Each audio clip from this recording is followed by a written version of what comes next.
الحمد لله الذي جعل الشمس والقمر بحسبان والنجم والشجر يسجدان الذي فضل سمانا على سمان كما فضل مكانا على مكان وإنسانا على إنسان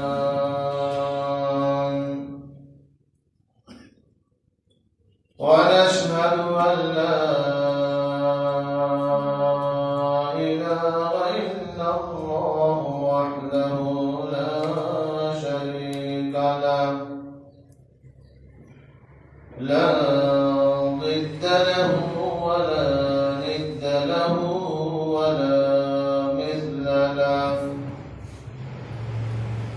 ونشهد أن سيدنا وسندنا وحبيبنا وحبيب ربنا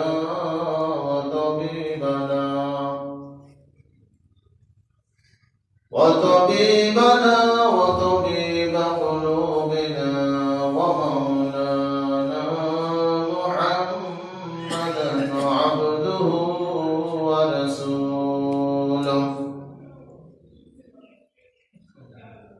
صلى الله تعالى عليه وعلى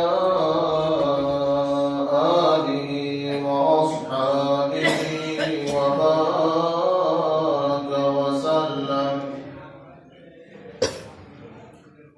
وبارك وسلم تسليما كثيرا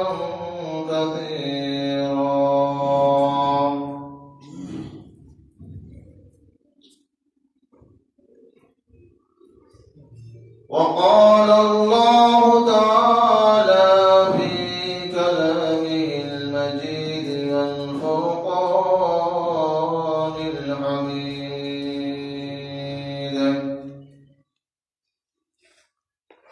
ما يلفظ من قول إلا لديه رقيب عتيد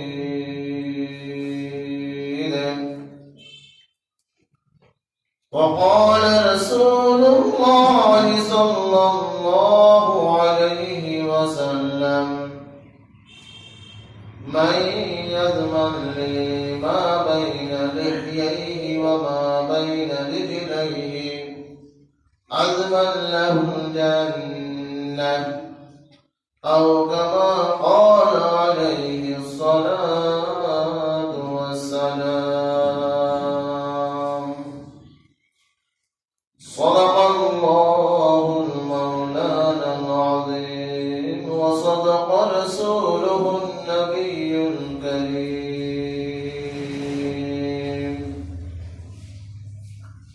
ونحن على ذلك من الشاهدين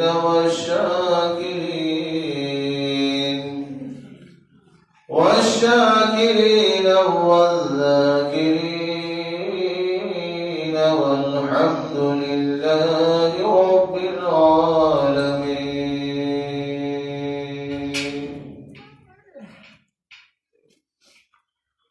اللهم صل على روح محمد في الأرواح وعلى جسد محمد في الأجساد وعلى قلب محمد في القلوب وعلى قبر محمد في القبور.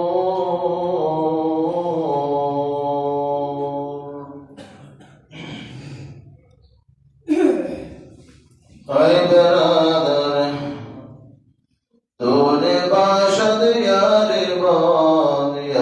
बाद बंदर वो अदाल मारे बाद আই বেরাদার তোরে বাসাদ ইয়ারে বদ বন্তার বুয়াদার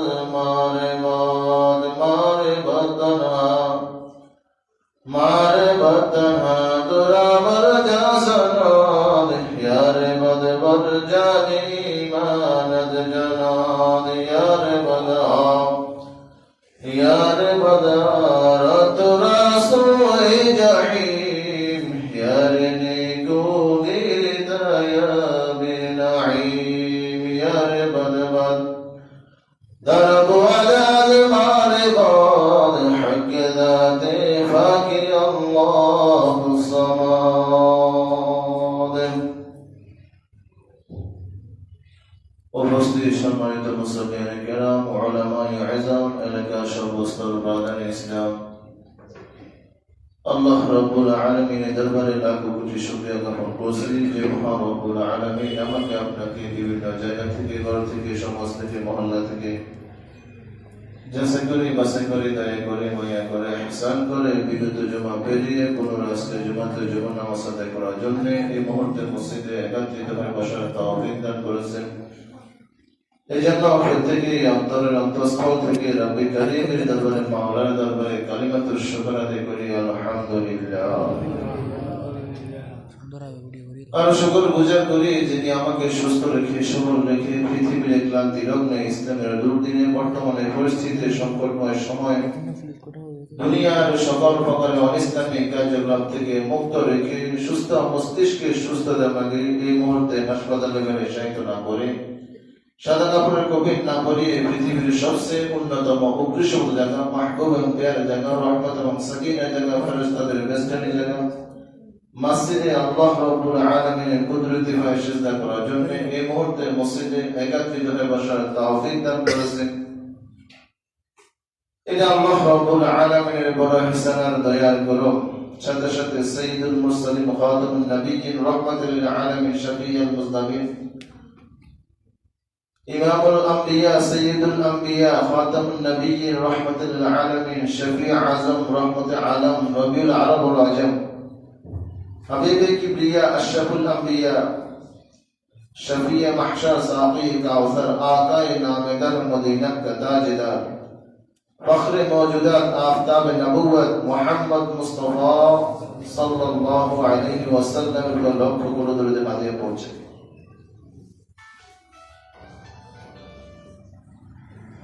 আমি পবিত্র কালামুল্লাহ শরীফের সূরাত কাফের 17 নম্বর আয়াতটি তেলাওয়াত করেছি। রাসূলুল্লাহ সাল্লাল্লাহু আলাইহি ওয়াসাল্লামের অসংখ্য হাদিস থেকে ছোট্ট একটা হাদিস পাঠ করেছি।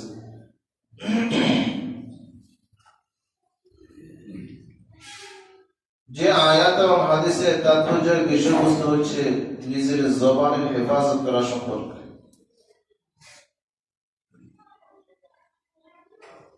অনেকগুলো অঙ্গ প্রত্যঙ্গের সমষ্টিগত নাম হচ্ছে মানুষ। তো মানুষের এই সমস্ত অঙ্গ প্রত্যঙ্গ যদি সংশোধন হয়ে যায়, সুন্দর হয়ে যায়, তো মানুষটা সুন্দর হয়ে যায়, তার চরিত্র উঠা বসা লেনদেন সব সুন্দর হয়ে যায়। ওই সমস্ত অঙ্গ প্রত্যঙ্গের মধ্যে সবচেয়ে ছোট দুর্বল একটা অঙ্গ নাম হচ্ছে কেউ জিহ্বা বলি, কেউ লিসান বলি, কেউ মুখ বলি, জবান বলি, যে যেটা বলি না কেন জিহ্বাটা অনেক ছোট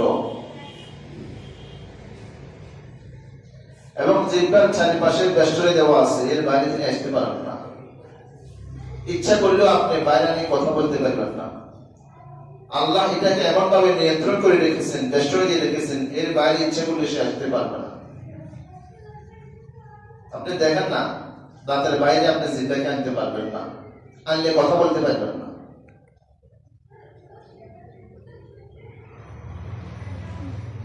ছোট্ট একটা জিহ্বা, এই জিহ্বার কারণে, এই লিসানের কারণে মানুষ দামি হয়, সাথে সাথে অসম্মানী হয়। এই জিহ্বার কারণে, ব্যবহারের কারণে মুহূর্তের ভিতরে মানুষ সম্মানিত হয়ে যায়, মুহূর্তের ভিতরে মানুষ আবোধ হয়ে যায়, লাঞ্ছিত অপমানিত হয়। এই জন্য আরবে একটা প্রবাদ আছে, ইন্নাল লিসানা জিরকুহু সগীরুন ওয়া জামুহু কাবীর। জিহ্বা গঠনগত দিক থেকে ছোট, অনেক ছোট, কিন্তু তার অপরাধ অনেক বড়, অনেক বড়, অনেক বড়। এই অপরাধ যখন হয়ে যায়, এটা শুধরানো যায় না, ফিরানো যায় না।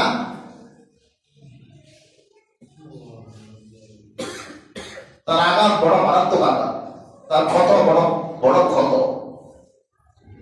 একজন মানুষকে তলোয়ার দিয়ে, ছুরি দিয়ে আঘাত করলে, শরীরে কোথাও আঘাত করা হইলে, সেটা মেডিসিনের মাধ্যমে, ট্রিটমেন্টের মাধ্যমে সেটা ভালো হয়, ভালো হওয়ার সম্ভাবনা আছে। কিন্তু একজন মানুষকে যখন জিহ্বার মাধ্যমে, জবানের মাধ্যমে অন্তরে আঘাত করা হয়, এই আঘাত মোচন করা যায় না, ট্রিটমেন্ট করা যায় না, সংশোধন করা যায় না।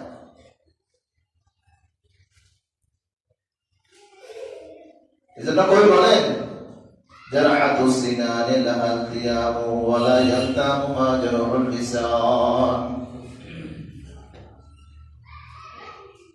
জিহ্বা একটা অঙ্গ, একটা ক্ষুদ্র অঙ্গ, যে অঙ্গের মাধ্যমে কোন মানুষকে যদি ক্ষত বিক্ষত করা হয়, ব্যবহারের কাজের মাধ্যমে কোন ব্যক্তির অন্তরের ভিতরে আঘাত দেওয়া হয়, এই আঘাতের ট্রিটমেন্ট হয় না, এই আঘাতের ভালো করা যায় না। কিন্তু কোন মানুষকে যখন কোন তলোয়ার দিয়ে, ছুরি দিয়ে কোন মানুষকে আঘাত করা হয়, ওই আঘাত দুনিয়ার রীতিনীতি অনুযায়ী ডাক্তারের মাধ্যমে ট্রিটমেন্ট করা যায়, ভালো হওয়ার সম্ভাবনা আছে। কিন্তু আমার আপনার জবানের মাধ্যমে যদি অন্যজনকে কষ্ট দিয়ে থাকি, অন্যজনকে লাঞ্ছনার বঞ্চনা দিয়ে থাকি, ওই লাঞ্ছনার বঞ্চনার কষ্টটা তার অন্তর থেকে মোছানো সম্ভব নয়, সম্ভব নেই, সম্ভব নয়। এই অন্তরটা উঠানো সম্ভব নয়। আর যেটা বলে ফেলছে সেটা ফিরানো সম্ভব নয়, ফিরানো সম্ভব নয়। এই জন্য জবানের হেফাজত, জিহ্বার হেফাজত, যে যত বেশি করবে তার ইজ্জত সম্মান তত বেশি বেড়ে যাবে, তত বেশি বেড়ে যাবে। আলী রাদিয়াল্লাহু তাআলা বলেন, প্রত্যেক মানুষ তার জিহ্বার নিচে লুকাইত, প্রত্যেক মানুষ তার জিহ্বার নিচে লুকাইত। বলে কেন? সাহাবা কেন বস কেন?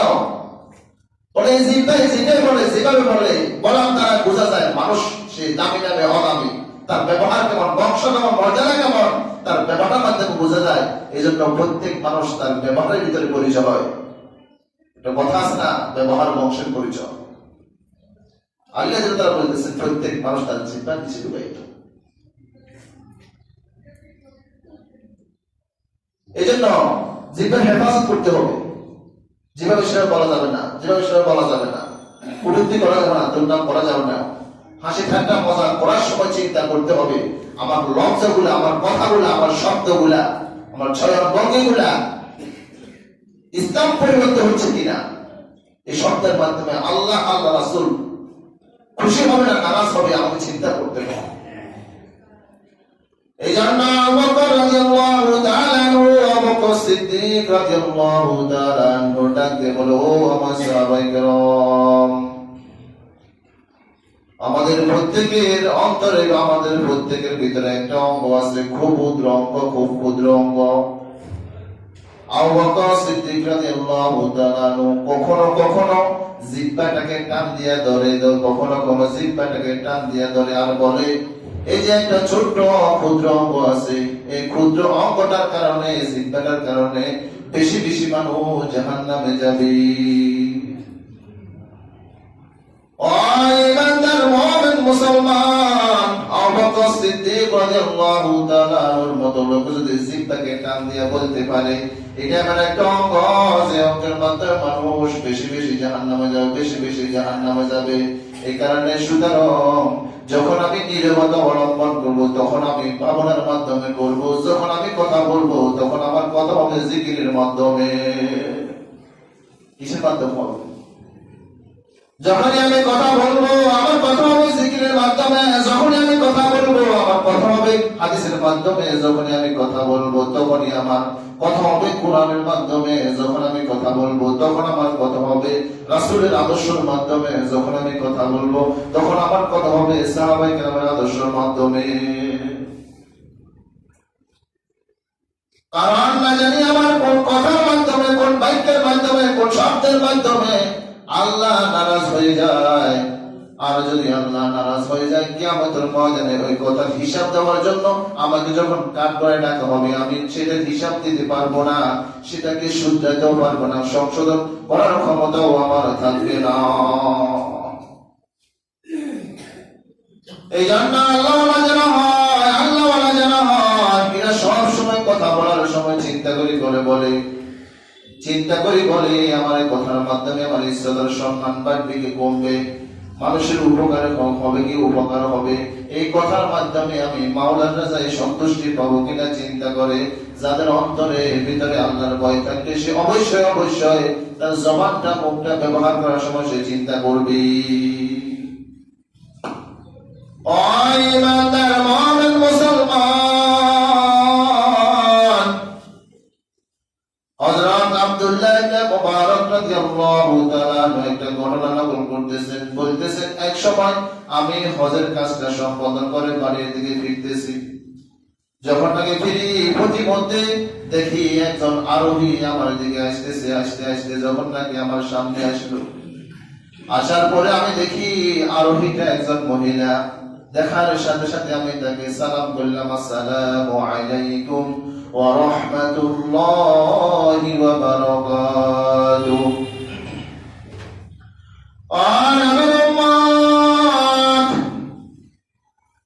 আব্দুল্লাহ ইবনে মুবারক রাদিয়াল্লাহু তাআলা বলতেছে আমি যখন নাকি ওই আরোহীকে মনে হলো সেই মহিলা, তাকে সালাম দিলাম, সে আমাকে সালামের জবাবটা রীতিনীতি অনুযায়ী মানুষ যেভাবে সালামের উত্তর দেয় ওয়ালাইকুম আসসালাম ওয়া রাহমাতুল্লাহ, এই কথাটা না বলিয়া সে একটি কোরআনের আয়াতের মাধ্যমে আমার সালামের জবাব দেয়। ওই আয়াত থেকে বুঝে নিলাম সে আমাকে সালামের জবাব দিয়েছে কোরআনের মাধ্যমে। কিসের মাধ্যমে সালাম দিব? কেমন আবেদা আল্লাহওয়ালা যে মহিলা সালামের জবাব দেয় কোরআনের মাধ্যমে, আব্দুল্লাহ ইবনে মুবারক যখন তাকে সালাম দিলেন, মহিলা সালামের উত্তর দেয় সালামুন কাওলাম মির রাব্বির রহিম, রহমান সে প্রভুর পক্ষ থেকে, যে প্রভু বড় দয়ালু বড় দয়ালু বড় দয়ালু। মহিলা সালামের জবাব দেয় সালামুন কাওলাম মির রাব্বির রহিম। আব্দুল্লাহ ইবনে মুবারক বলে যখন নাকি মহিলাটা আমাকে কোরআনের আয়াত দিয়ে সালাম দিল, ওই আয়াতটা বলল, বুঝতে পারলাম সে আমাকে সালামের জবাব দিয়েছে। যখন নাকি সালামের উত্তরটা হইল, আব্দুল্লাহ ইবনে মুবারক রাদিয়াল্লাহু তাআলা আরোহীকে জিজ্ঞেস করে আপনি এখানে কোথা থেকে আসলেন, কেন আসলেন? ও নবীর উম্মত, আব্দুল্লাহ ইবনে মুবারক রাদিয়াল্লাহু তাআলা যখন নাকি প্রশ্ন করলেন, মহিলাটা সাধারণভাবে আমরা যেভাবে উত্তর দিই উত্তর না দিয়া সে একটা কোরআনের আয়াতের মাধ্যমে উত্তর দিয়ে আমি এই কারণে এখানে আসছি। বলে কেন আসলেন? মহিলাটা কোরআনের আয়াতটা পড়ে ওয়াতিমুল হজ্জ ওয়াল উমরাতা লিল্লাহ, ওয়াতিমুল হজ্জ ওয়াল উমরাতা লিল্লাহ। মহিলা জবাব দেয় আমি হজ এবং উমরা করার জন্য আসছিলাম। হাদিস আয়াতের ভিতরে বলে আয়াতের অর্থ হলো তোমরা হজ আর উমরা পালন করো আল্লাহর ওয়াস্তে। যখন নাকি আয়াতটা পড়লো, আব্দুল্লাহ ইবনে মুবারক বলে আমি বুঝতে পারলাম মহিলাটা উমরা এবং হজ করার জন্য আসছে। আমি পরক্ষণে তাকে জিজ্ঞেস করলাম তো আপনি এখানে কার কাছে আসলেন, কেন আসলেন? মহিলাটা আমাকে সুন্দরভাবে বাংলায় উত্তর না দিয়া বা আমরা যেভাবে তাদের ভাষা অনুযায়ী উত্তর না দিয়ে সে আমাকে একটা কোরআনের আয়াতের মাধ্যমে উত্তর দেয়। সে বলে মাইয়ুদলিলহু ফালা হাদিয়া লা। আয়াতটা যখন পড়লো, আব্দুল্লাহ ইবনে মুবারক বলে আয়াতের অর্থ হলো যে ব্যক্তি পথহারা হয়ে যায় তাকে পথ দেখার মতো কোনো ব্যক্তি থাকে না। যে ব্যক্তি পথভ্রষ্ট হয়, যাকে আল্লাহ পথভ্রষ্ট করে পথহারা করে দেয়, ওই ব্যক্তি পথ পাওয়ার মতো আর কোনো ব্যবস্থা থাকে না। আব্দুল্লাহ ইবনে মুবারক চিন্তা করলেন আয়াতের যদি অর্থ এটাই হয়, বোঝা গেল মহিলাটা রাস্তা হারায় গেছে, তার কাফলাকে সে হারিয়ে ফেলছে, যাওয়ার তার কোনো গন্তব্য নাই। আয়াতের অর্থ আমি যখন বুঝলাম বোঝার পরে আমি এখন তাকে জিজ্ঞাসা করলাম, আপনি এখন কোথায় যেতে চান, কোন জায়গায় যাইবেন? মহিলাটা তাকে উত্তর না দিয়া, সহজ ভাষা উত্তর না দিয়া, আরেকটা কোরআনের আয়াতের মাধ্যমে তাকে উত্তর দেয়। আয়াতটা হলো উদখুলুল মিসরা ইনশাআল্লাহু আমিনিন। কোরআন আয়াত উত্তর ইমানদার মুমিন মুসলমান। আয়াতটা যখন পড়লো, আব্দুল্লাহ ইবনে মুবারক চিন্তা করলেন, আয়াতটা পড়ছে, আয়াতের অর্থ হলো তোমরা শহরে প্রবেশ করো নিরাপত্তা অবস্থায়। আমি বুঝতে পারলাম মহিলাটা শহরের দিকে যাইতে চাইতেছে, রাস্তা বলে গেছে, এই কারণে সেই শহরের দিকে যাইতে চাইতেছে। যখন নাকি এই কথাটা বললো, আয়াতের অর্থটা বুঝলেন, আব্দুল্লাহ ইবনে মুবারক রাদিয়াল্লাহু তাআলা আনহু চিন্তা করলেন, আমিও তো শহরের দিকে যাব, ঠিক আছে আপনি চলেন, আপনাকে আমি শহরের রাস্তাটা দেখাইয়া দিব। যখন নাকি এই কথাটা আব্দুল্লাহ ইবনে মুবারক বলে, তখন মহিলাটা আব্দুল্লাহ ইবনে মুবারকের জন্য দোয়া করে, বলে ওয়া আহসিনু ইন্নাল্লাহা ইউহিব্বুল মুহসিনিন। সৎ কাজ করতে থাকো, যে ব্যক্তি সৎ কাজ করে, ভালো কাজ করে, আল্লাহ তাকে মহব্বত করে, তাকে মহব্বত করে। যাকে আল্লাহ মহব্বত করে রে বান্দা, যে বান্দাকে আল্লাহ মহব্বত করে, ওই বান্দার জান্নাতে যেতে কোনো বাধা হবে না, হবে না। ওই বান্দার মুমিন মুসলমান আল্লাহর বান্দা আব্দুল্লাহ ইবনে মুবারক বলেন, ঠিক আছে যদি শহরে যাইতে হয়। এই কথা আয়াতের অর্থ বোঝার পরে আব্দুল্লাহ ইবনে মুবারক তার আরোহের লেগামটা ধরে ধরে আস্তে আস্তে যাইতেছেন, শহরের দিকে যাইতেছেন। যখন নাকি একটু দূরে গেলেন, আব্দুল্লাহ ইবনে মুবারক হাঁটতে হাঁটতে হাঁটতে হাঁটতে কিছু কবিতা আবৃত্তি করতেছেন। কবিতাগুলা শুনিয়া ও মহিলা বলতেছে, কবিতা কেন পড়তেছেন? কবিতা পড়। ও নবীর উম্মত, কবিতা যখন পড়তেছে, মহিলাটা কবিতা না পড়ার জন্য মুখ দিয়ে নিষেধ করে না, বলে ভাই কবিতা পড়িয়েন না, কোরআনে আয়াত পড়েন। এক কথা সে মুখ দিয়ে না বলিয়া সে বলতেছে, ফাকুরাউ মা তায়াসসারা মিনাল কুরআন, ফাকুরাউ মা তায়াসসারা মিনাল কুরআন। ও নবীর উম্মত, আয়াতটা যখন পড়লো, আয়াতের অর্থ হলো তোমরা কোরআন থেকে পড়ো, যেটা তোমার জন্য সহজ হয় সেখান থেকে তুমি কোরআন তেলাওয়াত করতে থাকো। আব্দুল্লাহ ইবনে মুবারক মহিলাটা যখন নাকি কোরআন আয়াতটা বললেন, বুঝতে পারলেন যে আমাকে কবিতা আবৃত্তি করতে নিষেধ করতেছে, মনে হচ্ছে যেন কোরআন তেলাওয়াত করতে আমাকে বলা হইতেছে। আল্লাহর বান্দা, ইমানদার মুমিন মুসলমান, কেমন আল্লাহওয়ালা আবেদা হলে এইভাবে প্রত্যেকটা কথার কোরআনের আয়াতের মাধ্যমে দিতে পারে। কেমন আল্লাহওয়ালা হলে চিন্তা করলো, আমার একটা লফজ যাতে করে কোরআনের বাইরে না যায়। যদি কোরআনের বাইরে যায়, না জানি কথার বিনিময় মাওলা যদি কিয়ামতের ময়দানে কাঠ করে আমাকে দাঁড়া করায়, যদি সঠিক উত্তর দিতে না পারি তো জান্নাতে যেতে পারবো না। এই চিন্তা করিয়া মহিলা প্রত্যেকটা কথার উত্তর দিতেছেন কোরআনের আয়াতের মাধ্যমে। আব্দুল্লাহ ইবনে মুবারক চিন্তা করলেন, তখন আর তিনি কবিতা আবৃত্তি করলেন না, চলতেছেন। চলতে চলতে এক প্রকার চিন্তা করলেন, মহিলাটা যখন নাকি প্রতিটা কথার উত্তর কোরআনের আয়াতের মাধ্যমে দিতেছে, একটু তার পরিচয় জেনে নেওয়া দরকার, তার পরিবার কোথায়, কোন জায়গায়। ও নবীর উম্মত, যখন নাকি আব্দুল্লাহ ইবনে মুবারক তার পরিচয়টা একটু জানতে চাইলেন, তখন তিনি পরিচয়ের উত্তরটাও তিনি কোরআনের মাধ্যমে দিতেছেন। তিনি বলতেছেন, এমন কোন প্রশ্ন করিও না যে প্রশ্ন করলে প্রকাশ পাইলে পরবর্তীতে লজ্জিত হইতে হয়। যখন নাকি কথাটা বললেন, আয়াতটা বললেন, আব্দুল্লাহ ইবনে মুবারক বলে, যখন নাকি সে পরিচয় দিতে চাইতেছে না, সুতরাং পরিচয় নেওয়া যাবে না। এখন তাকে জিজ্ঞাসা করলাম, আপনি কোথায় যাবেন, কার কাছে যাইবেন? সে আমাকে ভাষাগত জবাব না দিয়ে কোরআন দিয়ে একটা জবাব দেয়, আল মালু ওয়াল বানুনা জিনাতুল হায়াতিদ দুনিয়া, আল মালু ওয়াল বানুনা জিনাতুল হায়াতিদ দুনিয়া। আয়াতটা বললেন, আমি বুঝতে পারলাম আয়াতের ভিতরে বলতেছে মাল আর ছেলে সন্তান হলো দুনিয়ার শোভা। আমি বুঝতে পারলাম আয়াতটা পড়ার উদ্দেশ্য হলো সে তার সন্তানকে তালাশ করতেছে। আমি তখন বললাম সন্তান যখন তালাশ করতেছে, বোঝা গেল সন্তান তালাশ করতেছে। এই কথা বোঝার পরে আমি আস্তে আস্তে সামনের দিকে রওনা অগ্রসর হইতে হইতে আমি শহরে ঢুকে গেলাম। দেখলাম শহরের ভিতরে যে কাফেলাটা হজ করিয়া আসতেছে, ওই কাফেলাটাও সামনে তাঁবু দিয়ে তারা বসে আছে।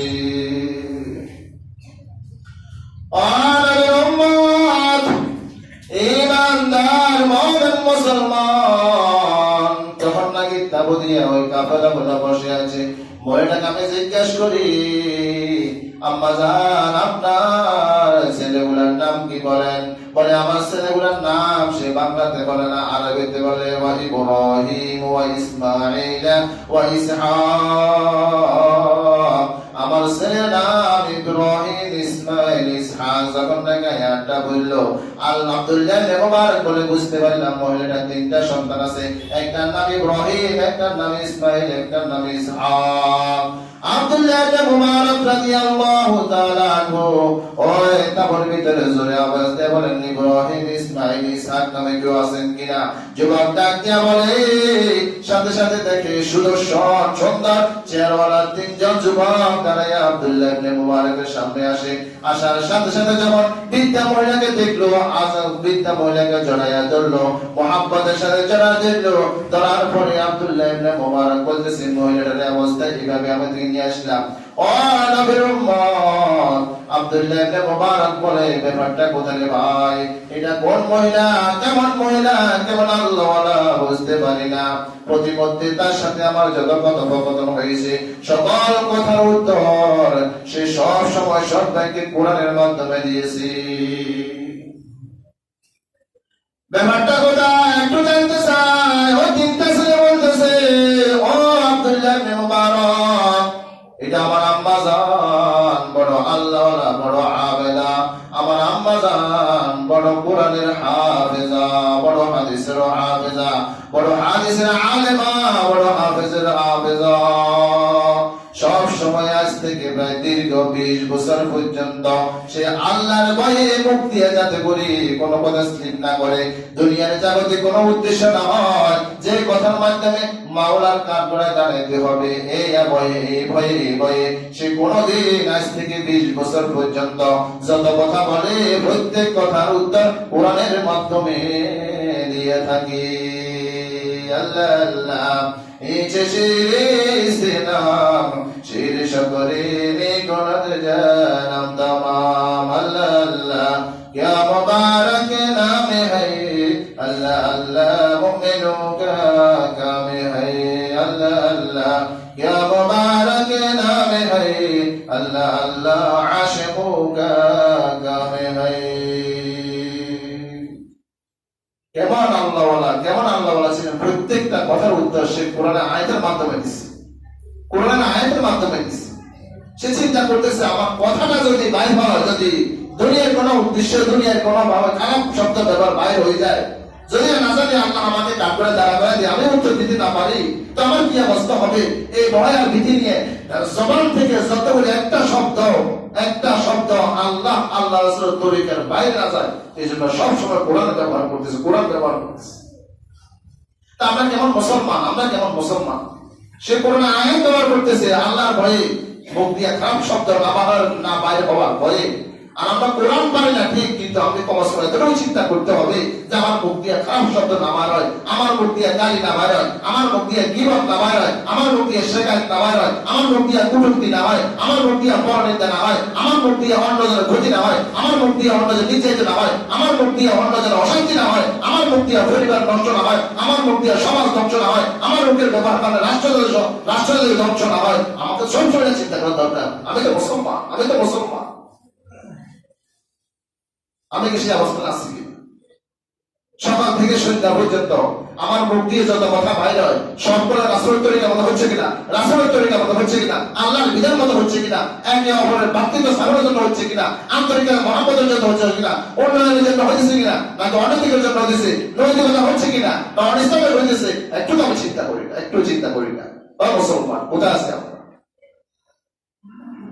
অথচ আল্লাহ নবী সাল্লাল্লাহু আলাইহি ওয়াসাল্লাম বলতেছেন যে ব্যক্তি নাকি আমাকে দুই চোয়ালের মধ্যবর্তী স্থান আর লজ্জাস্থানে জিম্মাদারি দিবে, তা আমি নবী মুহাম্মদ মুস্তাফা সাল্লাল্লাহু আলাইহি ওয়াসাল্লাম কিয়ামতের ময়দানে কঠিন মুসিবতের সময় যে সময় কোনো সাহায্য থাকবে না, আশ্রয় থাকবে না, কোনো সাহায্য থাকবে না, ঠিক সেই মুহূর্তের ভিতরে আমি নবী মুহাম্মদ মুস্তাফা সাল্লাল্লাহু আলাইহি ওয়াসাল্লাম ওই ব্যক্তির সুপারিশ করিয়া জান্নাতের বাসিন্দা তারা পায়।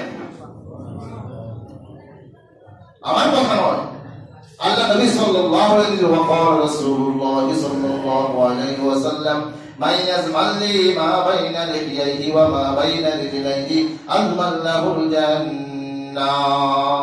ও নবীর উম্মত, আল্লাহ নবী ডাকতে বলে, ও আমার সাহাবায়ে কেরাম, ও দুনিয়ার উম্মতরা জেনে নাও, তোমাদের ভিতরে যে ব্যক্তি নাকি আমাকে তার দুই চোয়ালের মধ্যবর্তী স্থান জিহ্বা আর লজ্জাস্থানের জিম্মাদারি দিবে, আমি নবী মুহাম্মদ মুস্তাফা সাল্লাল্লাহু আলাইহি ওয়াসাল্লাম কিয়ামতের ময়দানে যে সময় কোনো সাহায্যকারী থাকবে না, কোনো আশ্রয় থাকবে না, ঠিক সেই মুহূর্তের ভিতরে আমি নবী মুহাম্মদ মুস্তাফা সাল্লাল্লাহু আলাইহি ওয়াসাল্লাম তোমার জিম্মাদারি নিয়ে তোমাকে জান্নাতের বাসিন্দা বানাইয়া দেব। ও নবীর উম্মত, এই জন্য কথা যেটাই বলি না কেন, যেটাই বলি না কেন, সত্য বলবো, মিথ্যা বলবো না, সত্য বলবো, মিথ্যা বলবো না। সত্য আমাকে জান্নাতের পথ দেখাবে, মিথ্যা আমাকে জাহান্নামের পথ দেখাবে। সত্য আমাকে বাঁচাবে, মিথ্যা আমাকে পথভ্রষ্ট করে দিবে। এজন্য আল্লাহ নবী সাল্লাল্লাহু আলাইহি ওয়াসাল্লাম বলতেছেন, ওয়া ক্বালা রাসূলুল্লাহ সাল্লাল্লাহু আলাইহি ওয়াসাল্লাম ইন্নাস সিদকা বিররুন ওয়া ইন্নাল বিররা ইয়াহদি ইলাল জান্নাহ ওয়া ইন্নাল কিযবা ফুজুরুন ওয়া ইন্নাল ফুজুরা ইয়াহদি ইলান নার। ও ইমানদার মুমিন মুসলমান, ও আল্লাহর বান্দা, আল্লাহ নবী ডাকতে বলে সত্য কথা বলো, সত্য কথা বলো। যে ব্যক্তি নাকি সত্য কথা বলবে আল্লাহ তাকে জান্নাতের পথ দেখাইয়া দিবে। আর যে ব্যক্তি মিথ্যা কথা বলবে, বলে মিথ্যা বলা বড় মহাপাপ, মিথ্যা বলা বড় মহাপাপ। যে ব্যক্তি মিথ্যা কথা বলবে ওই ব্যক্তির ঠিকানা হবে জাহান্নামের দিকে। এজন্য আমি আপনার জিহ্বার হেফাজত করব, আমার লজ্জাস্থানের হেফাজত করব। এই দুইটা যে বড় খতরনাক, বড় খতরনাক, বড় গুনাহের জায়গা, বড় গুনাহের জিনিস। যে ব্যক্তি দুইটা জিনিসকে হেফাজত করতে পারবে, আল্লাহ রাসূলের তরিকা মতো চালাইতে পারবে, সে সুসংবাদ, সে জান্নাতে যেতে পারবে, জান্নাতে যেতে পারবে। এই কারণে আল্লাহ নবী সাল্লাল্লাহু আলাইহি ওয়াসাল্লাম বলেন, জিহ্বা আছে বলে যেভাবে সেভাবে ব্যবহার করিও না, কারণ তোমার দুই দিকে দুইজন দেহরক্ষী আছে, দুইজন ফেরেশতা আছে। তোমার মুখ থেকে বাইর হতে দেরি হয়, ওরা মেমোরি কার্ডের ভিতরে ঢুকাইতে দেরি হয় না।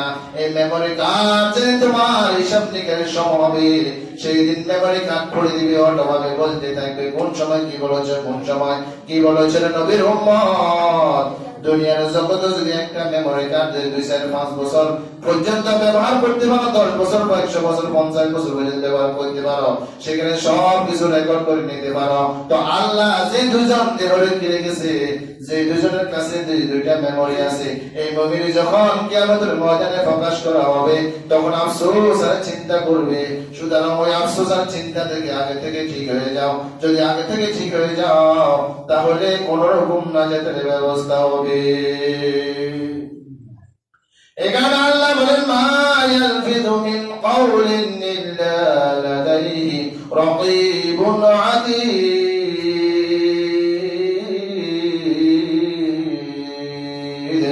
ও নবীর উম্মত, আল্লাহ ডাকতে বলে, তোমার মুখ দিয়া যে শব্দটা বাইর হয়, যে বাক্যটা বাইর হয়, যে কথাটা বাইর হয়, বাইর হতে দেরি হয়, ওই কথাটাকে হেফাজত করার জন্য দুজন দেহরক্ষী আছে, বাইর হতে দেরি হয়। তোমার কথাটাকে, তোমার চয়নকে, শব্দটাকে হেফাজত করতে দেরি হয় না।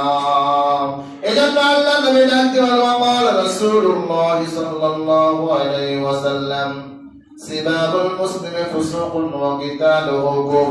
ও নবীর উম্মত, কথা কথা গালি দিই, কথা কথায় মন্দ বলি, কথা কথা গালি দিই, কথা কথা তিরস্কার করি। আল্লাহর নবী ডাক দিয়ে বলে, এক মুসলমান আরেক মুসলমানকে গালি দেওয়া কুফরি, কুফরি, কুফরি যে সাজা তোমার সেই সাজা হতে পারে। সুতরাং এক মুসলমান আরেক মুসলমানকে গালি দিব না, সে তো আমার মুসলমান ভাই, তাকে আমি কেন গালি দিব, কেন গালি দিব, সেই তো আমার থেকে নিরাপত্তা পাওয়ার কথা।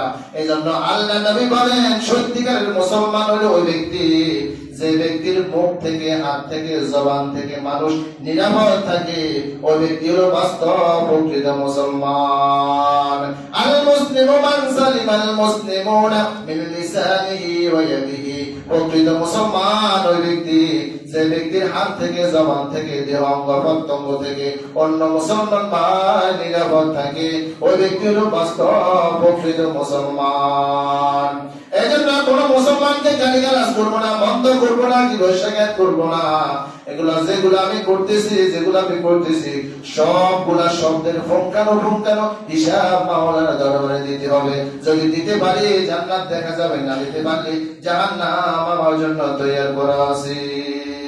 ওয়ালাকাদ যারানা লিজাহান্নামা কাসীরাম মিনাল জিন্নি ওয়াল ইনস লাহুম কুলুবুন লা ইয়াফকাহুনা বিহা ওয়া লাহুম আ'য়ুনুন লা ইউবসিরুনা বিহা ওয়া লাহুম আযানুন লা ইয়াসমাউনা বিহা উলাইকা কাল আনআম বাল হুম আদাল ওয়া উলাইকা হুমুল গাফিলুন।